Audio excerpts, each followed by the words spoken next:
പുതിയൊരു വീഡിയോയിലേക്ക് എല്ലാവർക്കും സ്വാഗതം. നല്ല ടേസ്റ്റിൽ നമുക്ക് ചോറിനൊപ്പം കഴിക്കാൻ പറ്റിയ നല്ലൊരു കറിയാണ് ഇന്ന് നമ്മൾ തയ്യാറാക്കാൻ പോകുന്നത്. അതിനായിട്ട് ഒരൽപ്പം ചെറുപയർ നമ്മൾ എടുത്തിട്ടുണ്ട്. ഇത് കുതിർത്താത്ത ചെറുപയറാണ്.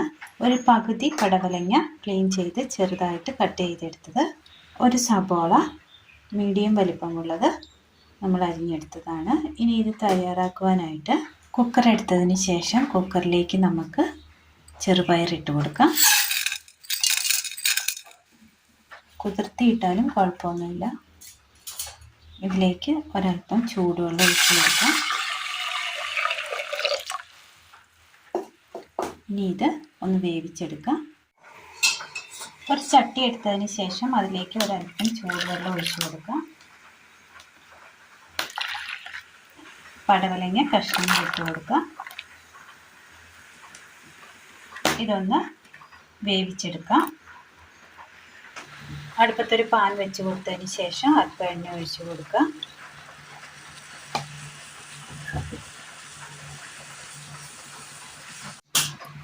എണ്ണയിലേക്ക് എണ്ണ ഒന്ന് ചൂടായി വരുമ്പോൾ ഇതിലേക്ക് നമുക്ക് സബോള ഇട്ട് കൊടുക്കാം.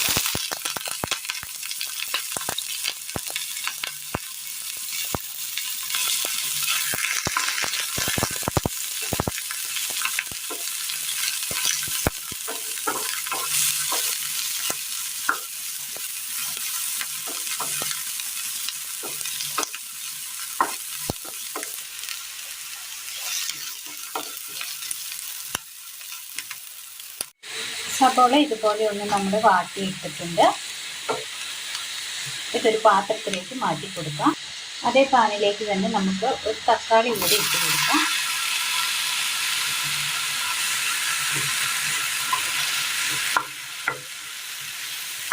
തേങ്ങ അരയ്ക്കാതെയാണ് നമ്മൾ തയ്യാറാക്കുന്നത്. ചോറിന് ഒഴിച്ച് കൊടുക്കാൻ നല്ല ടേസ്റ്റാണ്.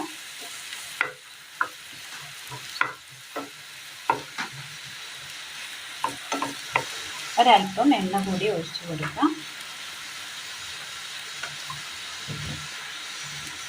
ഇനി ഈ എണ്ണയിലൊന്ന് ഈ തക്കാളി ഒന്ന് വഴറ്റിയെടുക്കണം.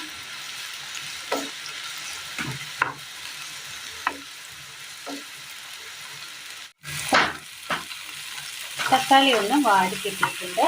ഈ സമയം നമുക്ക് ഇതിലേക്ക് ഒരൽപ്പം മുളക് പൊടിയും മല്ലിപ്പൊടി, മഞ്ഞൾപ്പൊടി, വാട്ടി വെച്ചിരിക്കുന്ന സബോളയിൽ നിന്നും ഒരു പിടി ഇട്ട് കൊടുക്കാം.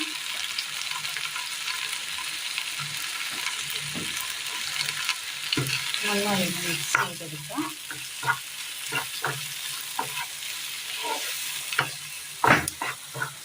ആ മുളകൊക്കെ ഒന്ന് മൂത്ത് വരുമ്പോൾ നമുക്ക് തീ ഓഫ് ചെയ്തതിന് ശേഷം ഇതൊന്ന് തണുക്കാൻ വെച്ച് കൊടുക്കണം. ഇനി നമുക്കിതൊന്ന് തണുക്കാൻ വെച്ച് കൊടുക്കാം. മിക്സിയുടെ ജാർ എടുത്തതിന് ശേഷം ഇതിലേക്ക് നമുക്ക് ഈ കൂട്ടിട്ട് കൊടുക്കാം. തക്കാളിയുടെയും സബോളയുടെയും കൂട്ടിട്ട് കൊടുക്കാം. ശേഷം നമുക്കിതിലേക്ക് ഒരൽപ്പം വെള്ളം കൂടി ഒഴിച്ച് കൊടുക്കണം. ഇതിലേക്ക് ഒരൽപ്പം വെള്ളം ഒഴിച്ച് കൊടുക്കാം. ഇനി ഒന്ന് അടിച്ചെടുത്തുകൊണ്ട് വരാം. പടവലങ്ങ കഷ്ണം നമ്മൾ വേകുവാൻ വെച്ച് കൊടുത്തിരുന്നു. നന്നായി ഒന്ന് വെന്ത് കിട്ടിയിട്ടുണ്ട്. ഈ സമയം നമുക്ക് ഇതിലേക്ക് വേവിച്ച് വെച്ചിരിക്കുന്ന ചെറുപയർ ഇട്ട് കൊടുക്കാം.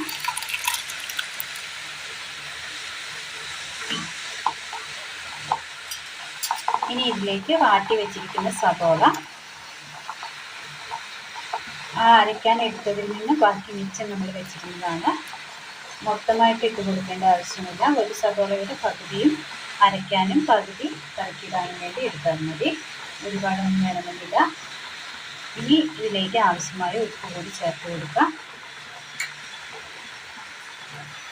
നന്നായി ഒന്ന് മിക്സ് ചെയ്യാം. കഷ്ണങ്ങളെല്ലാം കൂടി ഒരുമിച്ചിട്ടതിന് ശേഷം നന്നായി ഒന്ന് തിളച്ച് കിട്ടിയിട്ടുണ്ട്. തക്കാളി വഴറ്റിയ പാൻ നമ്മൾ വെച്ച് കൊടുത്തിട്ടുണ്ട്. ഇനി ഇതിലേക്ക് ഒരൽപ്പം എണ്ണ ഒഴിച്ച് കൊടുക്കാം. ചൂടായി വരുന്ന നേരം നമുക്ക് കടുകിട്ട് കൊടുക്കാം.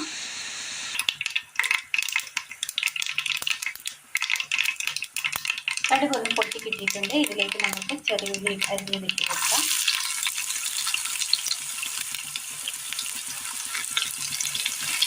ഒരൽപ്പം വെളുത്തുള്ളി ചതച്ചത്,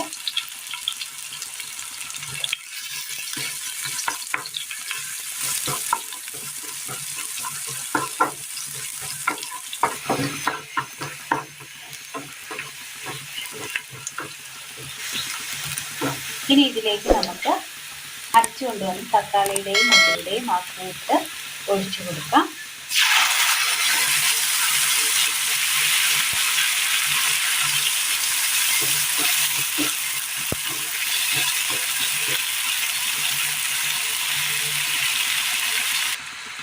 ആ ജാറ് കഴുകിയതിന് ശേഷം ഒരല്പം വെള്ളം കൂടി നമ്മൾ ചേർത്ത് കൊടുക്കുന്നു.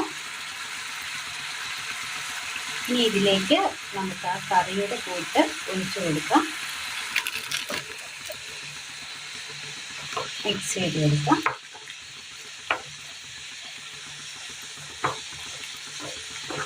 ഇതിന് ശേഷം ഇതിന് മുകളിലായിട്ട് കറിവേപ്പില ഇട്ട് കൊടുക്കാം.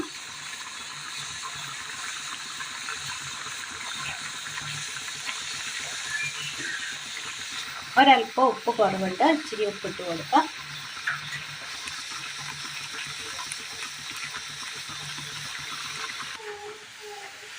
അങ്ങനെ എണ്ണയൊക്കെ ഒന്ന് തെളിഞ്ഞ് കിട്ടിയിട്ടുണ്ട്. ഇങ്ങനെ നമുക്ക് തേങ്ങ അരയ്ക്കാതെ തന്നെ നല്ല ടേസ്റ്റിൽ നമുക്ക് തയ്യാറാക്കിയെടുക്കാൻ പറ്റിയ നല്ലൊരു ഒഴിച്ചുകറിയാണ്. അപ്പോൾ എല്ലാവരും ഒന്ന് ചെയ്ത് നോക്കുക, നല്ല ടേസ്റ്റാണ്. അപ്പോൾ എല്ലാവരും ഒന്ന് ചെയ്ത് നോക്കി വീഡിയോയെക്കുറിച്ചുള്ള അഭിപ്രായങ്ങൾ കമൻറ്റ് ബോക്സിൽ അറിയിക്കാൻ മറക്കരുത്. ഇന്നത്തെ വീഡിയോ എല്ലാവർക്കും ഇഷ്ടമായി എന്ന് വിചാരിക്കുന്നു. ഇഷ്ടമായ ലൈക്ക് ചെയ്യാനും ഷെയർ ചെയ്യാനും സബ്സ്ക്രൈബ് ചെയ്യാനും മറക്കരുത്. Thank you.